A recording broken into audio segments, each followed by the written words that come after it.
നെടുമ്പാശ്ശേരിയിൽ ഗുണ്ടാ നേതാവിനെ വെട്ടിക്കൊലപ്പെടുത്തിയ നിലയിൽ നെടുമ്പാശ്ശേരി അത്താണി സ്വദേശിയായ 35 വയസ്സുള്ള വിനോ വിക്രമനാണ് കൊല്ലപ്പെട്ടത്. ഇന്ന് പുലർച്ചെ കുറുമശ്ശേരി പ്രിയ ആശുപത്രിക്ക് മുമ്പിലാണ് മൃതദേഹം കണ്ടത്. സംഭവത്തിൽ ഒരാളെ പോലീസ് കസ്റ്റഡിയിലെടുത്തു. നിരവധി ക്രിമിനൽ കേസുകളിൽ പ്രതിയായ വിനു 2019 ഗുണ്ടാ നേതാവ് തുരുത്തിശ്ശേരി സ്വദേശി ബിനോയിയെ നടുറോഡിൽ വെച്ച് വെട്ടിക്കൊലപ്പെടുത്തിയ കേസിലെ മുഖ്യപ്രതിയാണ്. ഗുണ്ടാ സംഘങ്ങൾ തമ്മിലെ പകയാകാം കൊലപാതകത്തിലേക്ക് നയിച്ചതെന്ന് കരുതുന്നു.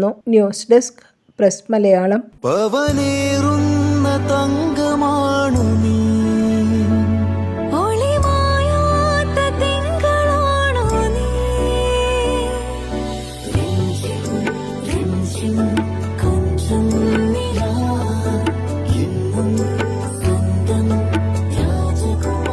Be a Rajakumari.